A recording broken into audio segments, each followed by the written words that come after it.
लीजिए सुनिए प्रेमचंद की लिखी कहानी अलग्योझा। वाचन समीर गोस्वामी का है।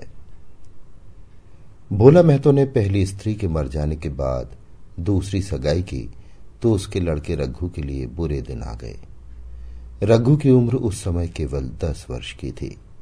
चैन से गांव में गुल्ली डंडा खेलता फिरता था। मां के आते ही चक्की में जुतना पड़ा। पन्ना रूपवती स्त्री थी और रूप और गर्व में चोली दामन का नाता है। वो अपने हाथों से कोई काम न करती। गोबर रघु निकालता, बैलों को सानी रघु देता, रघु ही जूठे बर्तन मांजता। भोला की आंखें कुछ ऐसी फिरी कि उसे अब रघु में सब बुराइयां ही बुराइयां नजर आती। पन्ना की बातों को वो प्राचीन मर्यादा अनुसार आंखें बंद करके मान लेता था। रघु की शिकायतों की जरा परवाह न करता। नतीजा ये हुआ कि रघु ने शिकायत करना ही छोड़ दिया। किसके सामने रोए? बाप ही नहीं, सारा गांव उसका दुश्मन था। बड़ा जिद्दी लड़का है। पन्ना को तो कुछ समझता ही नहीं। बेचारी उसका दुलार करती है, खिलाती पिलाती है, ये उसी का फल है। दूसरी औरत होती तो निबाह ना होता। वो तो कहो पन्ना इतनी सीधी सादी है कि निबाह हो जाता है। सबल की शिकायतें सब सुनते हैं, निर्बल की फरियाद कोई नहीं सुनता। रघु का हृदय मां की ओर से दिन दिन फटता जाता था। यहां तक कि 8 साल गुजर गए और एक दिन भोला के नाम भी मृत्यु का संदेश आ पहुंचा। पन्ना के 4 बच्चे थे, 3 बेटे और 1 बेटी। इतना बड़ा खर्च और कमाने वाला कोई नहीं। रघु अब क्यों बात पूछने लगा? ये मानी हुई बात थी। अपनी स्त्री लाएगा और अलग रहेगा। स्त्री आकर और भी आग लगाएगी। पन्ना को चारों ओर अंधेरा ही अंधेरा दिखाई देता था। पर कुछ भी हो, वो रघु की आश्रित बनकर घर में न रहेगी। जिस घर में उसने राज किया उसमें अब लौंडी न बनेगी। जिस लौंडी को अपना गुलाम समझा उसका मुंह न ताकेगी। वो सुंदर थी, अवस्था भी कुछ ऐसी ज्यादा न थी। जवानी अपनी पूरी बहार पर थी। क्या वो कोई दूसरा घर नहीं कर सकती? यही ना होगा, लोग हंसेंगे बला से। उसकी बिरादरी में क्या ऐसा होता नहीं? ब्राह्मण ठाकुर थोड़ी ही थी कि नाक कट जाएगी। ये तो उन्हीं ऊंची जातों में होता है कि घर में चाहे जो कुछ करो, बाहर पर्दा ढका रहे। वो तो संसार को दिखाकर दूसरा घर कर सकती है। फिर वो रघु की दबेल बनकर क्यों रहे? भोला को मरे 1 महीना गुजर चुका था। संध्या हो गई थी। पन्ना इसी चिंता में पड़ी हुई थी कि सहसा उसे ख्याल आया लड़के घर में नहीं है। ये बैलों के लौटने की बेला है, कहीं कोई लड़का उनके नीचे ना आ जाए। अब द्वार पर कौन है जो उनकी देखभाल करेगा?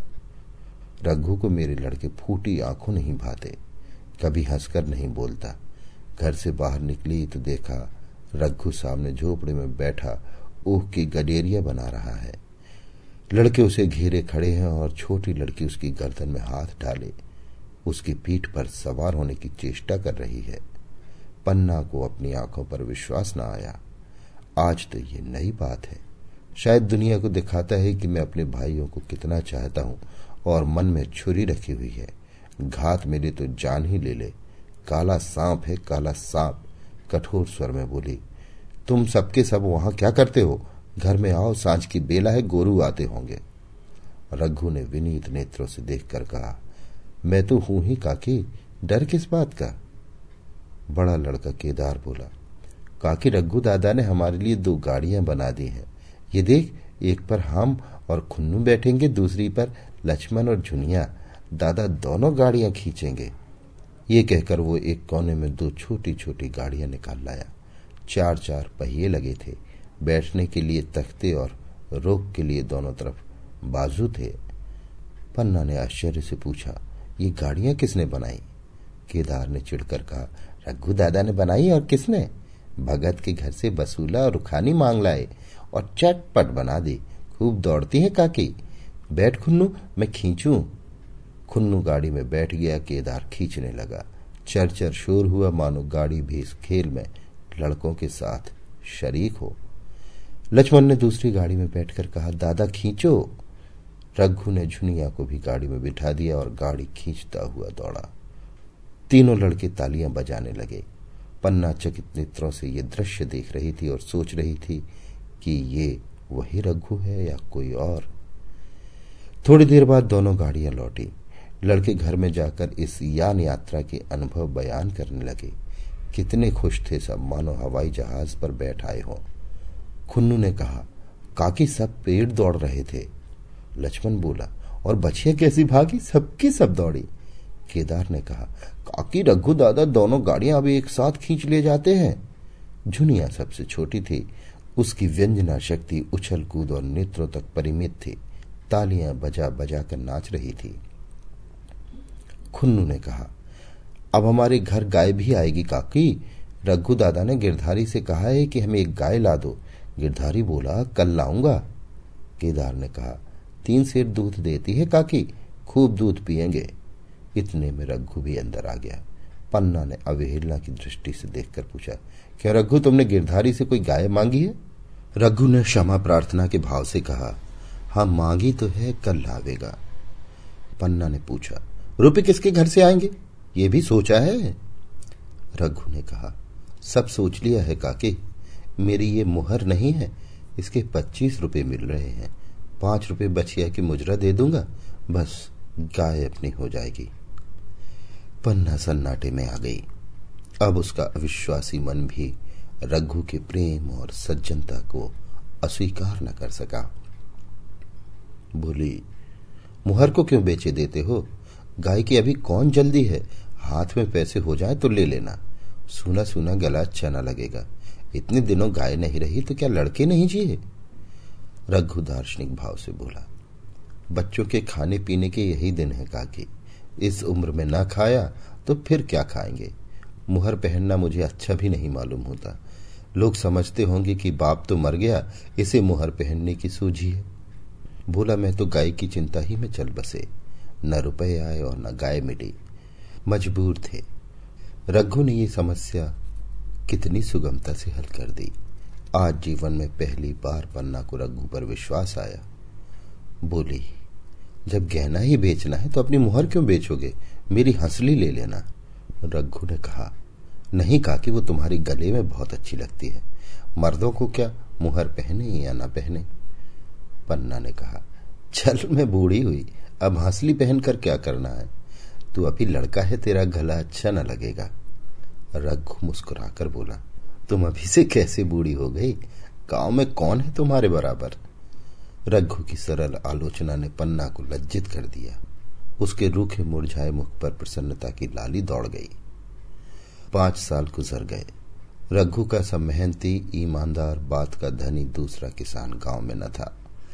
पन्ना की इच्छा के बिना कोई काम न करता। उसकी उम्र अब 23 साल की हो गई थी। पन्ना बार बार कहती, भैया बहू को विदा करा लाओ, कब तक नहर में पड़ी रहेगी? सब लोग मुझी को बदनाम करते हैं कि यही बहू को नहीं आने देती। मगर रघु टाल देता था। कहता कि अभी जल्दी क्या है? उसे अपनी स्त्री के रंग ढंग का कुछ परिचय दूसरों से मिल चुका था। ऐसी औरत को घर में लाकर वो अपनी शांति में बाधा नहीं डालना चाहता था। आखिर एक दिन पन्ना ने जिद करके कहा, तो तुम ना लाओगे? रघु बोला, कह दिया कि अभी कोई जल्दी नहीं। पन्ना ने कहा, तुम्हारे लिए जल्दी ना होगी, मेरे लिए तो जल्दी है। मैं आज आदमी भेजती हूं। रघु ने बोला, पछताओगी काकी, उसका मिजाज अच्छा नहीं है। तुम्हारी बला से? जब मैं उसे बोलूंगी ही नहीं तो क्या हवा से लड़ेगी? रोटियां तो बना लेगी। मुझसे भीतर बाहर का सारा काम नहीं होता। मैं आज बुलाए लाती हूं। भुलाना चाहती हो बुला लो, मगर फिर ये ना कहना कि ये मेहरिया को ठीक नहीं करता, उसका गुलाम हो गया। ना कहूंगी। जाकर साड़ी और मिठाई ले आ। तीसरे दिन मुलिया मैके से आ गई। दरवाजे पर नगाड़े बजे, शहनाइयों की मधुर ध्वनि आकाश में गूंजने लगी। मुंह दिखाई की रसमदा हुई। वो इस मरुभूमि में निर्मल जलधारा थी। गेहुआ रंग था, बड़ी बड़ी नुकीली पलकें, कपोलों पर हल्की सुर्खी, आंखों में प्रबल आकर्षण। रघु से देखते ही मंत्रमुग्ध हो गया। प्रातःकाल पानी का घड़ा लेकर चलती, तब उसका गेहुआ रंग प्रभात की सुनहरी किरणों से कुंदन हो जाता, मानो उषा अपनी सारी सुगंध, सारा विकास और उन्माद लिए मुस्कुराती चली आती हो। मुलिया मैके से ही जली भुनी आई थी। मेरा शौहर छाती फाड़कर काम करे और पन्ना रानी बनी बैठी रहे, उसके लड़के रईस जादे बने घूमे।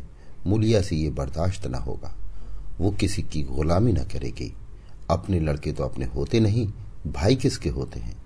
जब तक पर नहीं निकलते हैं रघु को घेरे हुए हैं। ज्यों ही जरा सयानी हुए पर झाड़कर निकल जाएंगे, बात भी न पूछेंगे। एक दिन उसने रघु से कहा, तुम्हें इस तरह गुलामी करनी हो तो करो, मुझसे ना होगी। रघु ने पूछा, तो फिर क्या करूं, तू ही बता। लड़के तो अभी घर का काम करने लायक भी नहीं है। मुलिया ने कहा, लड़के रावत के हैं, कुछ तुम्हारे नहीं है। यही पन्ना है जो तुम्हें दाने दाने को तरसाती थी। सब सुन चुकी हूं, मैं लौंडी बनकर न रहूंगी। रुपए पैसे का मुझे हिसाब नहीं मिलता। न जाने तुम क्या लाते हो और वो क्या करती है। तुम समझते हो रुपए घर ही में तो हैं, मगर देख लेना तुम्हें जो एक फूटी कौड़ी भी मिले। रघु ने कहा, रुपए पैसे तेरे हाथ में देने लगूं तो दुनिया क्या कहेगी, ये तो सोच। मुलिया ने कहा, दुनिया जो चाहे कहे, दुनिया के हाथों बिकी नहीं हूं। देख लेना भाड़ लीप कर हाथ काला ही रहेगा। फिर तुम अपने भाइयों के लिए मरो, मैं क्यों मरूं। रघु ने कुछ जवाब न दिया। उसे जिस बात का भय था वो इतनी जल्दी सिर पर आ पड़ी। अब अगर उसने बहुत तत्थो थम्बो किया तो साल 6 महीने और काम चलेगा। बस आगे ये डोंगा चलता नजर नहीं आता। बकरे की मां कब तक खैर मनाएगी। एक दिन पन्ना ने महुए का सुखावन डाला। बरसात शुरू हो गई। बखार में अनाज गीला हो रहा था। मुलिया से बोली, बहू जरा देखती रहना, मैं तालाब से नहा आऊं। मुलिया ने लापरवाही से कहा, मुझे नींद आ रही है, तुम बैठकर देखो। एक दिन न नहाओगी तो क्या होगा। पन्ना ने साड़ी उतार कर रख दी, नहाने न गई। मुलिया का वार खाली गया। कई दिन के बाद एक शाम को पन्ना धान रोप कर लौटी। अंधेरा हो गया था। दिन भर की भूखी थी। आशा थी बहू ने रोटी बना रखी होगी, मगर देखा तो यहाँ चूल्हा ठंडा पड़ा हुआ था और बच्चे मारे भूख के तड़प रहे थे। पन्ना ने आहिस्ते से पूछा, आज अभी चूल्हा नहीं जला। केदार ने कहा, आज दोपहर को भी चूल्हा नहीं जला काकी, भाभी ने कुछ बनाया ही नहीं। पन्ना ने पूछा, तो तुम लोगों ने क्या खाया। केदार ने कहा, कुछ नहीं, रात की रोटियां थी, खुन्नू और लक्ष्मण ने खाई, मैंने सत्तू खा लिया। पन्ना ने फिर पूछा, और बहू। केदार ने कहा, वो पड़ी सो रही है, कुछ नहीं खाया। पन्ना ने उसी वक्त चूल्हा जलाया और खाना बनाने बैठ गई। आटा गूंथती और रोती थी। क्या नसीब है, दिन भर खेत में जली, घर आई तो चूल्हे के सामने जलना पड़ा। केदार का 14वां साल था। भाभी के रंग ढंग देखकर सारी स्थिति समझ रहा था। बोला, काकी भाभी अब तुम्हारे साथ नहीं रहना चाहती। पन्ना ने चौंक कर पूछा, क्या कुछ कहती थी। केदार ने कहा, कहती कुछ नहीं थी, मगर है उसके मन में यही बात। फिर तुम क्यों नहीं उसे छोड़ देती। जैसे चाहे रहे, हमारा भी भगवान है। पन्ना ने दांतों से जीभ दबाकर कहा, चुप, मेरे सामने ऐसी बात भूलकर भी न कहना। रघु तुम्हारा भाई नहीं, तुम्हारा बाप है। मुलिया से कभी बोलोगे तो समझ लेना जहर खा लूंगे। दशहरे का त्योहार आया। इस गांव से कोस भर एक पूर्व में मेला लगता था। गांव के सभी लड़के मेला देखने चले। पन्ना भी लड़कों के साथ चलने को तैयार हुई, मगर पैसे कहां से आए। कुंजी तो मुलिया के पास थी। रघु ने आकर मुलिया से कहा, लड़के मेले जा रहे हैं, सबों को 2-2 पैसे दे दो। मुलिया ने त्योरियां चढ़ाकर कहा, पैसे घर में नहीं है। रघु ने कहा, अभी तो तिलहन बिका था, क्या इतनी जल्दी रुपए उठ गए। मुलिया ने कहा, हाँ उठ गए। रघु ने कहा, कहाँ उठ गए, जरा सुनो, आज त्योहार के दिन लड़के मेले देखने न जाएंगे। मुलिया ने कहा, अपनी काकी से कहो पैसे निकाले, काढ़ कर क्या करेंगी। खूंटी पर कुंजी लटक रही थी। रघु ने कुंजी उतारी और चाह के संदूक खोले कि मुलिया ने उसका हाथ पकड़ लिया और बोली, कुंजी मुझे दे दो, नहीं तो ठीक ना होगा। खाने पहनने को भी चाहिए, कागज किताब को भी चाहिए, उस पर मेला देखने को भी चाहिए। हमारी कमाई इसलिए नहीं है कि दूसरे खाएं और मूंछों पर ताव दें। पन्ना ने रघु से कहा, भैया पैसे क्या होंगे, लड़के मेले देखने न जाएंगे। रघु ने झिड़क कर कहा, मेला देखने क्यों न जाएंगे, सारा गांव जा रहा है, हमारे ही लड़के न जाएंगे। ये कहकर रघु ने अपना हाथ छुड़ा लिया और पैसे निकालकर लड़कों को दे दिए, मगर कुंजी जब मुलिया को देने लगा तब उसने उसे आंगन में फेंक दिया और मुंह लपेट कर लेट गई। लड़के मेला देखने ना गए। इसके बाद 2 दिन गुजर गए। मुलिया ने कुछ नहीं खाया और पन्ना भी भूखी रही। रघु कभी इसे मनाता कभी उसे, पर न ये उठती न वो। आखिर रघु ने हैरान होकर मुलिया से पूछा, कुछ तो मुंह से कह, चाहती क्या है? मुलिया ने धरती को संबोधित करके कहा, मैं कुछ नहीं चाहती, मुझे मेरे घर पहुंचा दो। रघु ने कहा, अच्छा उठ, बना खा, पहुंचा दूंगा। मुलिया ने रघु की ओर आंखें उठाई। रघु उसकी सूरत देखकर डर गई। वो माधुर्य, वो मोहकता, वो लावण्य गायब हो गया था। दांत निकल आए थे, आंखें फट गई थी और नथने फड़क रहे थे। अंगारे की सी लाल आंखों से देखकर बोली, अच्छा तो काकी ने ये सलाह दी है, ये मंत्र पढ़ाया है, तो यह ऐसी कच्ची नहीं हूं, तुम दोनों की छाती पर मूंग दलूंगी, हो किस फेर में? रघु ने कहा, अच्छा तो मूंग ही दल लेना, कुछ खा पी लेगी तभी तो मूंग दलेगी। मुलिया ने कहा, अब तो तभी मुंह में पानी डालूंगी जब घर अलग हो जाएगा, बहुत झेल चुकी, अब नहीं झेला जाता। रघु सन्नाटे में आ गया। 1 मिनट तक उसके मुंह से आवाज ही न निकली। अलग होने की उसने स्वप्न में भी कल्पना न की थी। उसने गांव में 2-4 परिवारों को अलग होते देखा था। वो खूब जानता था रोटी के साथ लोगों के हृदय भी अलग हो जाते हैं, अपने हमेशा के लिए गैर हो जाते हैं, फिर उनमें वही नाता रह जाता है जो गांव के और आदमियों में। रघु ने मन में ठान लिया था कि इस विपत्ति को घर में ना आने दूंगा, मगर होनहार के सामने उसकी एक ना चली। आह, मेरे मुंह में कालिख लगेगी। दुनिया यही कहेगी कि बाप के मर जाने पर 10 साल भी एक में निबाह ना हो सका। फिर किससे अलग हो जाऊं? जिनको गोद में खिलाया, जिनको बच्चों की तरह पाला, जिनके लिए तरह तरह के कष्ट झेले, उन्हीं से अलग हो जाऊं? अपने प्यारों को घर से निकाल बाहर करूं? उसका गला फंस गया। कांपते हुए स्वर में बोला, तू चाहती क्या है कि मैं अपने भाइयों से अलग हो जाऊं? भला सोच तो, कहीं मुंह दिखाने लायक न रहूंगा। मुलिया ने कहा, तो मेरा इन लोगों के साथ निबाह न होगा। रघु ने कहा, तो तू अलग हो जा, मुझे अपने साथ क्यों घसीटती है? मुलिया ने कहा, तो मुझे क्या तुम्हारे घर में मिठाई मिलती है? मेरे लिए क्या संसार में जगह नहीं है? रघु ने कहा, तेरी जैसी मर्जी, जहां चाहे रहे, मैं अपने घर वालों से अलग नहीं हो सकता। जिस दिन इस घर में 2 चूल्हे जलेंगे उस दिन मेरे कलेजे के 2 टुकड़े हो जाएंगे। मैं ये चोट नहीं सह सकता। तुझे जो तकलीफ हो वो मैं दूर कर सकता हूं। माल आसबाब की मालकिन तू है ही, अनाज पानी तेरे ही हाथ है, अब रह क्या गया है? अगर कुछ काम धंधा करना नहीं चाहती मत कर। भगवान ने मुझे समाई दी होती तो मैं तुझे तिनका तक उठाने न कहता। तेरे ये सुकुमार हाथ पांव मेहनत मजदूरी करने के लिए बनाए ही नहीं गए हैं, मगर क्या करूं, अपना कुछ बस नहीं है। फिर भी तेरा जी कोई काम करने को ना चाहे मत कर, मगर मुझसे अलग होने को ना कहे, तेरे पैरों पड़ता हूं। मुलिया ने सिर से आंचल खिसकाया और जरा समीप आकर बोली, मैं काम करने से नहीं डरती, ना बैठे बैठे खाना चाहती हूं, मगर मुझसे किसी की धौंस नहीं सही जाती। तुम्हारी ही काकी घर का काम काज करती हैं तो अपने लिए करती हैं, अपने बाल बच्चों के लिए करती हैं, मुझ पर कुछ एहसान नहीं करती। मुझ पर धौंस क्यों जमाती हैं? उनके अपने बच्चे प्यारे होंगे, मुझे तो तुम्हारा आसरा है। मैं अपनी आंखों से ये नहीं देख सकती कि सारा घर तो चैन करे, जरा जरा से बच्चे तो दूध पिए, और जिसके बलबूते पर गृहस्थी बनी हुई है वो मट्ठे को तरसे, कोई उसका पूछने वाला ना हो। जरा अपना मुंह तो देखो, कैसी सूरत निकल आई है। औरों के तो 2-4 बरस में अपने पट्टे तैयार हो जाएंगे, तुम तो 10 साल में खाट पर पड़ जाओगे। बैठ जाओ, खड़े क्यों हो? क्या मारकर भागोगे? मैं तुम्हें जबरदस्ती ना बांध लूंगी, या मालकिन का हुक्म नहीं है। सच कहूं तुम बड़े कटकलेजी हो।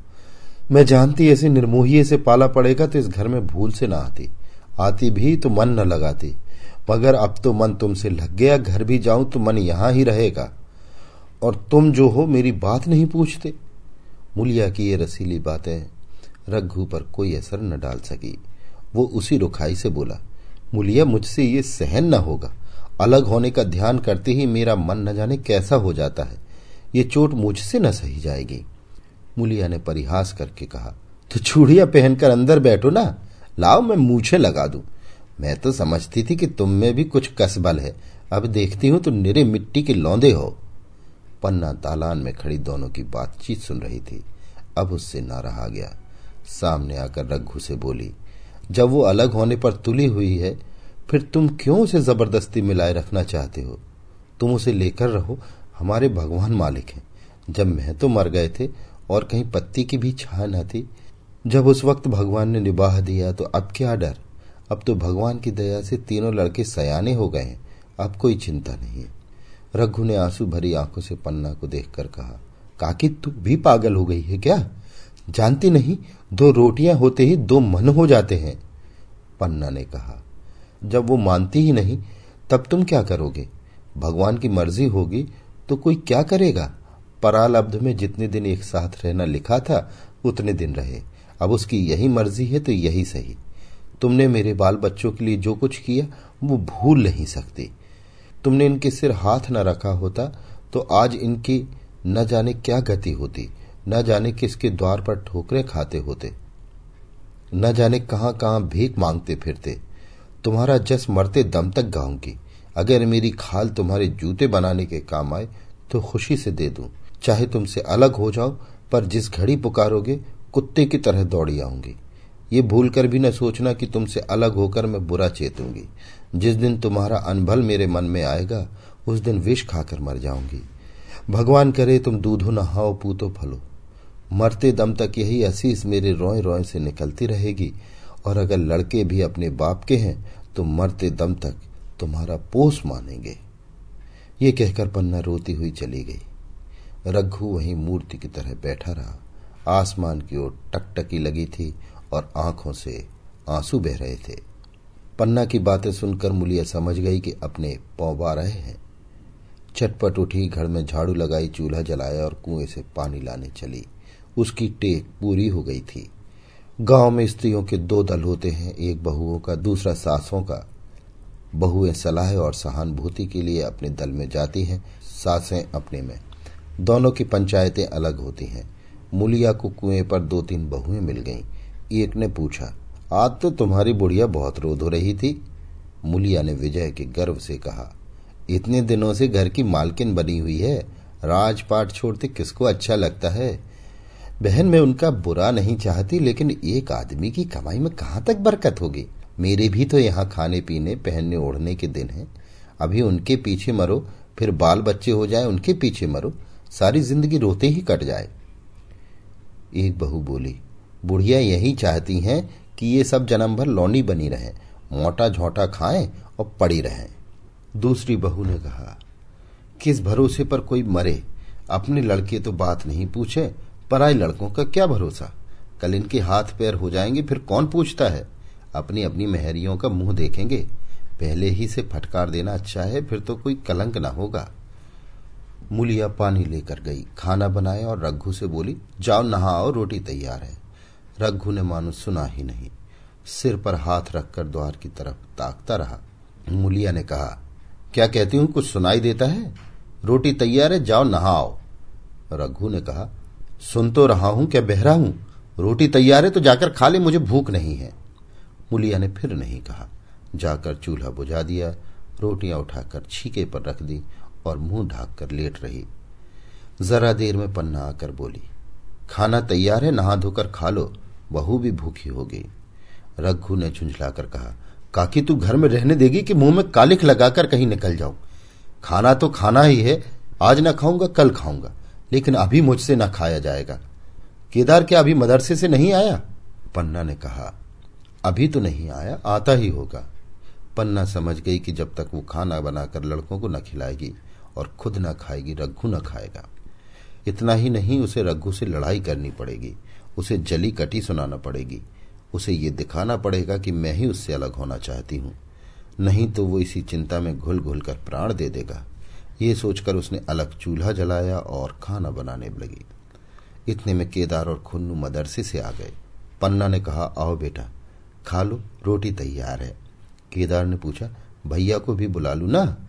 पन्ना ने कहा, तुम आकर खा लो, उसकी रोटी बहू ने अलग बनाई है। खुन्नू ने कहा, जाकर भैया से पूछना आओ। पन्ना ने कहा, जब उनका जी चाहेगा खाएंगे, तू बैठकर खा। तुझे बातों से क्या मतलब? जिसका जी चाहेगा खाएगा, जिसका जी ना चाहेगा ना खाएगा। जब वो और उसकी बीवी अलग रहने पर तुले हैं तो कौन मनाए? केदार ने कहा, तो क्यों अम्मा जी, क्या हम अलग घर में रहेंगे? पन्ना ने कहा, उनका जी चाहे एक घर में रहें, जी चाहे आंगन में दीवार डाल ले। खुन्नू ने दरवाजे पर आकर झांका। सामने फूस की झोपड़ी थी। एक खाट पर पड़ा रघु नारियल पी रहा था। खुन्नू ने कहा, भैया तो अभी नारियल लिए बैठे हैं। पन्ना ने कहा, जब जी चाहेगा खाएंगे। केदार ने कहा, भैया ने भाभी को डांटा नहीं? मुलिया अपनी कोठरी में पड़ी सुन रही थी। बाहर आकर बोली, भैया ने तो नहीं डांटा, अब तुम आकर डांटो। केदार के चेहरे का रंग उड़ गया। फिर जबान न खोली। तीनों लड़कों ने खाना खाया और बाहर निकले। लू चलने लगी थी। आम के बाग में गांव के लड़के लड़कियां हवा से गिरे आम चुन रहे थे। केदार ने कहा, आज हम भी आम चुनने चलें, खूब आम गिर रहे हैं। खुन्नू ने कहा, दादा जो बैठे हैं। लक्ष्मण ने कहा, मैं न जाऊंगा, दादा घुड़केंगे। केदार ने कहा, वो तो अब अलग हो गए। लक्ष्मण ने कहा, तो अब हमको कोई मारेगा तब भी दादा न बोलेंगे। केदार ने कहा, वाह, तब क्यों न बोलेंगे? रघु ने तीनों लड़कों को दरवाजे पर खड़े देखा, पर कुछ बोला नहीं। पहले तो वो घर के बाहर निकलते ही उन्हें डांट बैठता था, पर आज वो मूर्ति के समान निश्चल बैठा रहा। अब लड़कों को कुछ साहस हुआ। कुछ दूर और आगे बढ़े। रघु अब भी न बोला। कैसे बोले? वो सोच रहा था, काकी ने लड़कों को खिला पिला दिया, मुझसे पूछा तक नहीं। क्या उसकी आंखों पर भी पर्दा पड़ गया है? अगर मैंने लड़कों को पुकारा और वो ना आए तो मैं उनको मार पीट तो न सकूंगा। लू में सब मारे मारे फिरेंगे, कहीं बीमार न पड़ जाए। उसका दिल महसूस कर रह जाता था, लेकिन मुंह से कुछ कह न सकता था। लड़कों ने देखा कि ये बिल्कुल नहीं बोलते तो निर्भय होकर चल पड़े। सहसा मुलिया ने आकर कहा, अब तो उठोगे कि अब भी नहीं? जिनके नाम पर फाका कर रहे हो उन्होंने मजे से लड़कों को खिलाया और आप खाया, अब आराम से सो रही हैं। मोर पिया बात ना पूछे, मोर सुहागिन नाव। एक बार भी तो मुंह से न फूटा कि चलो भैया खा लो। रघु को इस समय मर्मांतक पीड़ा हो रही थी। मुलिया के इन कठोर शब्दों ने घाव पर नमक छिड़क दिया। दुखित नेत्रों से देखकर बोला, तेरी जो मर्जी थी वही तो हुआ, अब जा ढोल बजा। मुलिया ने कहा, नहीं, तुम्हारे लिए थाली परोसे बैठी हैं। रघु ने कहा, मुझे चिढ़ा मत, तेरे पीछे मैं भी बदनाम हो रहा हूं। जब तू किसी की होकर नहीं रहना चाहती तो दूसरे को क्या गरज है जो तेरी खुशामद करे? जाकर काकी से पूछ, लड़के आम चुनने गए, उन्हें पकड़ लाऊं। मुलिया अंगूठा दिखाकर बोली, ये जाता है, तुम्हें 100 बार गरज हो, जाकर पूछो। इतने में पन्ना भी भीतर से निकल आई। रघु ने पूछा, लड़के बगीचे में चले गए काकी, लू चल रही है। पन्ना ने कहा, अब उनका कौन पुछत्तर है? बगीचे में जाएं, पेड़ पर चढ़ें, पानी में डूबे, मैं अकेली क्या क्या करूं? रघु ने कहा, जाकर पकड़ लाऊं? पन्ना ने कहा, जब तुम्हें अपने मन से नहीं जाना है तो फिर मैं जाने को क्यों कहूं? तुम्हें रोकना होता तो रोक न देते, तुम्हारे सामने ही तो गए होंगे। पन्ना की बात पूरी भी न हुई थी कि रघु ने नारियल कोने में रख दिया और बाग की तरफ चला। रघु लड़कों को लेकर बाग से लौटा तो देखा मुलिया अभी तक झोपड़े में खड़ी है। बोला, तू जाकर खा क्यों नहीं लेती? मुझे तो इस बेला भूख नहीं है। मुलिया ऐंठ कर बोली, हाँ, भूख क्यों लगेगी? भाइयों ने खाया, वो तुम्हारे पेट में पहुंच ही गया होगा। रघु ने दांत पीस कर कहा, मुझे जला मत मुलिया, नहीं अच्छा ना होगा। खाना कहीं भागा नहीं जाता, एक बेला ना खाऊंगा तो मर ना जाऊंगा। तू क्या समझती है घर में आज कोई छोटी बात हो गई है? तूने घर में चूल्हा नहीं जलाया, मेरे कलेजे में आग लगाई है। मुझे घमंड था कि चाहे जो कुछ हो जाए पर मेरे घर में फूट कर रोग ना आने पाएगा, पर तूने मेरा घमंड चूर कर दिया। परालब्ध की बात है। मुलिया तिनक कर बोली, सारा मोह छो तुम्ही को है कि किसी और को है? मैं तो किसी को तुम्हारी तरह बिसूरते नहीं देखती। रघु ने ठंडी सांस खींचकर कहा, मुलिया, घाव पर नौन न छिड़क, तेरे ही कारण मेरी पीठ में धूल लग रही है। मुझे इस गृहस्थी का मोह ना होगा तो किसे होगा? मैंने ही तो इसे मरमर जोड़ा। जिनको गोद में खिलाया वही अब मेरे पट्टीदार होंगे। जिन बच्चों को मैं डांटता था उन्हें आज कड़ी आंखों से भी नहीं देख सकता। मैं उनके भले के लिए भी कोई बात करूं तो दुनिया यही कहेगी कि ये अपने भाइयों को लूटे लेता है।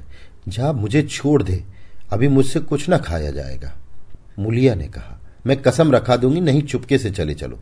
रघु ने कहा, देख अब भी कुछ नहीं बिगड़ा, अपना हट छोड़ दे। मुलिया ने कहा, हमारा ही लहू पिए जो खाने ना उठे। रघु ने कानों पर हाथ रखकर कहा, ये तूने क्या किया मुलिया?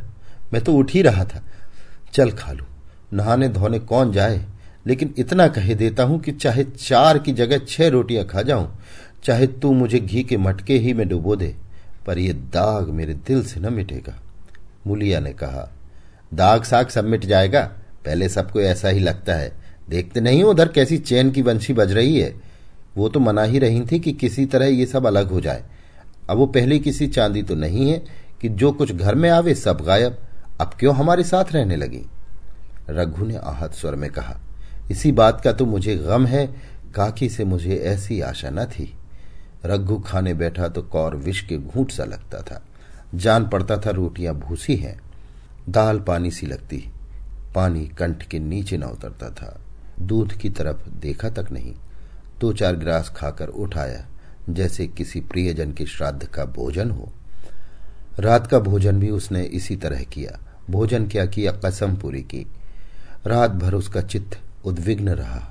एक अज्ञात शंका उसके मन पर छाई हुई थी, जैसे भोला महतो द्वार पर बैठा रो रहा हो। वो कई बार चौंक कर उठा। ऐसा जान पड़ा भोला उसकी ओर तिरस्कार की आंखों से देख रहा है। वो दोनों जून भोजन करता था, पर जैसे शत्रु के घर। भोला की शोकमग्न मूर्ति आंखों से न उतरती थी। रात को से नींद न आती। वो गांव में निकलता तो इस तरह मुंह चुराए, सिर झुकाए, मानो गौहत्या की हो। 5 साल गुजर गए। रघु अब 2 लड़कों का बाप था। आंगन में दीवार खिंच गई थी, खेतों में मेढ़ें डाल दी गई थी और बैल बछिए बांट लिए गए थे। केदार की उम्र अब 19 की हो गई थी। उसने पढ़ना छोड़ दिया था और खेती का काम करता था। खुन्नू गाय चराता था। केवल लक्ष्मण अब तक मदर से जाता था। पन्ना और मुलिया दोनों एक दूसरे की सूरत से जलती थी। मुलिया के दोनों लड़के बहुधा पन्ना ही के पास रहते। वही उन्हें उपटन मलती, वही काजल लगाती, वही गोद में लिए फिरती, मगर मुलिया के मुंह से अनुग्रह का एक शब्द भी न निकलता। न पन्ना ही इसकी इच्छुक थी। वो जो कुछ करती निर्व्याज भाव से करती थी। उसके 2-2 लड़के अब कमाऊ हो गए थे। लड़की खाना पका लेती थी, वो खुद ऊपर का कामकाज कर लेती। इसके विरुद्ध रघु अपने घर का अकेला था, वो भी दुर्बल, अशक्त और जवानी में बूढ़ा। अभी आयु 30 वर्ष से अधिक न थी, लेकिन बाल खिचड़ी हो गए थे, कमर भी झुक चली थी, खांसी ने जीर्ण कर रखा था। और खेती पसीने की वस्तु है। खेती की जैसी सेवा होनी चाहिए वो उससे न हो पाती। फिर अच्छी फसल कहाँ से आती? कुछ ऋण भी हो गया था। वो चिंता और भी मारे डालती थी। चाहिए तो ये था कि अब उसे कुछ आराम मिलता। इतने दिनों के निरंतर परिश्रम के बाद सिर का बोझ कुछ हल्का होता, लेकिन मुलिया की स्वार्थपरता और अदूरदर्शिता ने लहराती हुई खेती उजाड़ दी। अगर सब एक साथ रहते तो वो अब तक पेंशन पा जाता। मजे में द्वार पर बैठा हुआ नारियल पीता। भाई काम करते, वो सलाह देता, मैं तो बना फिरता, कहीं किसी के झगड़े चुकाता, कहीं साधु संतों की सेवा करता। ये अवसर हाथ से निकल गया।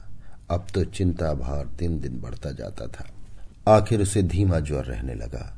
हृदय शूल, चिंता, कड़ा परिश्रम और अभाव का यही पुरस्कार है। पहले कुछ परवाह न की, समझा आप ही आप अच्छा हो जाएगा, मगर कमजोरी बढ़ने लगी तो दवा की फिक्र हुई।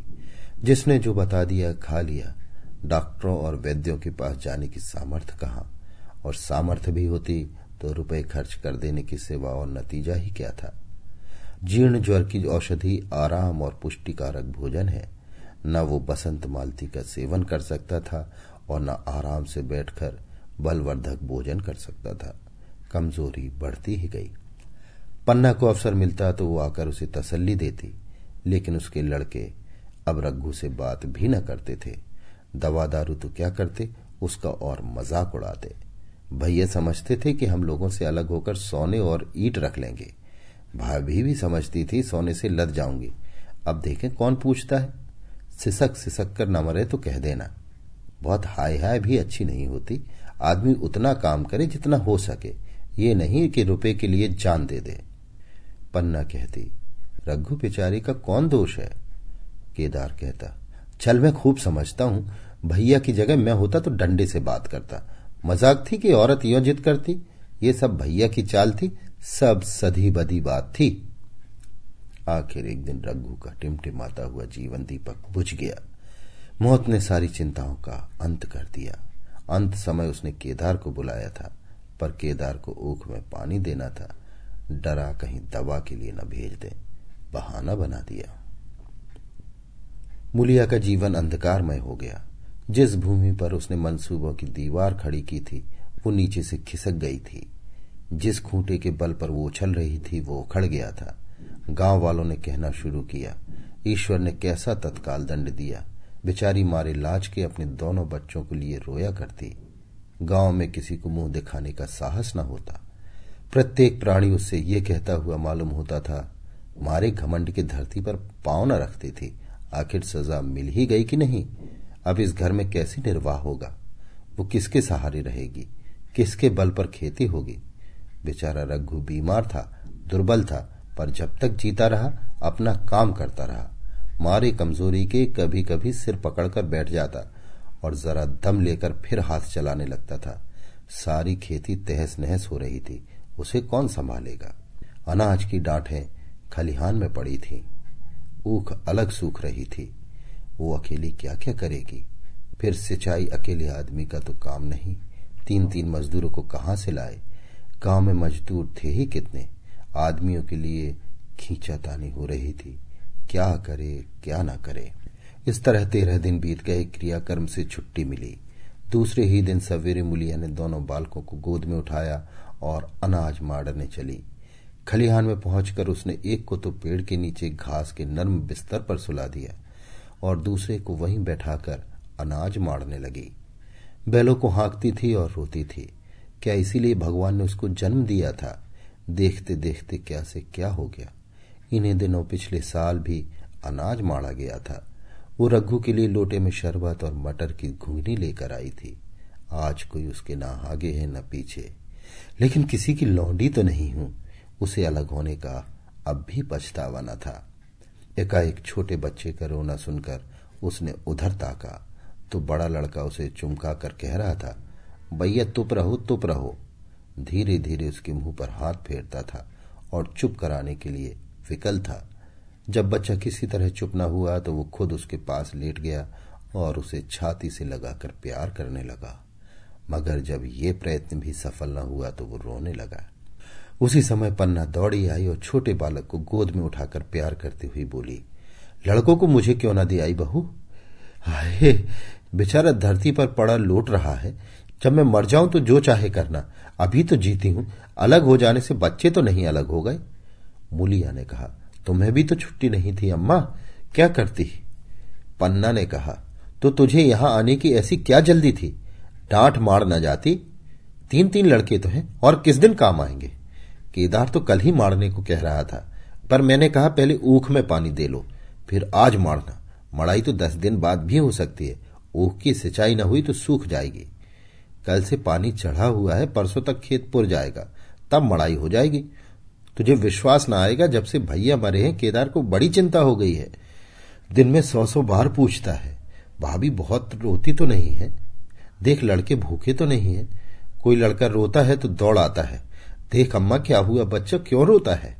कल रोकर बोला, अम्मा मैं जानता कि भैया इतनी जल्दी चले जाएंगे तो उनकी कुछ सेवा कर लेता। कहां जगाए जगाए उठता था, अब देखती हो पहर रात से उठकर काम में लग जाता है। खुन्नू कल जरा सा बोला, पहले हम अपनी ऊख में पानी दे लेंगे तब भैया की ऊख में देंगे। इस पर केदार ने ऐसा डांटा कि खुन्नू के मुंह से फिर बात न निकली। बोला, कैसी तुम्हारी और कैसी हमारी ऊख? भैया ने जिला न लिया होता तो आज या तो मर गए होते या कहीं भीख मांगते होते। आज तुम बड़े ऊख वाले बने हो, ये उन्हीं का पुण्य प्रताप है कि आज भले आदमी बने बैठे हो। परसों रोटी खाने को बुलाने गई तो मड़ैया में बैठा रो रहा था। पूछा क्यों रोता है, तो बोला, अम्मा भैया इसी अलग्योझा के दुख से मर गए, नहीं अभी उनकी उम्र ही क्या थी। ये उस वक्त न सूझा, नहीं उनसे क्यों बिगाड़ करते। ये कहकर पन्ना ने मुलिया की ओर संकेतपूर्ण दृष्टि से देखकर कहा, तुम्हें वो अलग न रहने देगा बहू। कहता है भैया हमारे लिए मर गए तो हम भी उनके बाल बच्चों के लिए मर जाएंगे।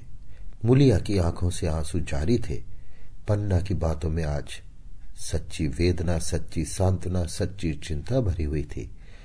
मुलिया का मन कभी उसकी ओर इतना आकर्षित न हुआ था। जिनसे उसे व्यंग और प्रतिकार का भय था, वे इतने दयालु, इतने शुभेच्छु हो गए थे।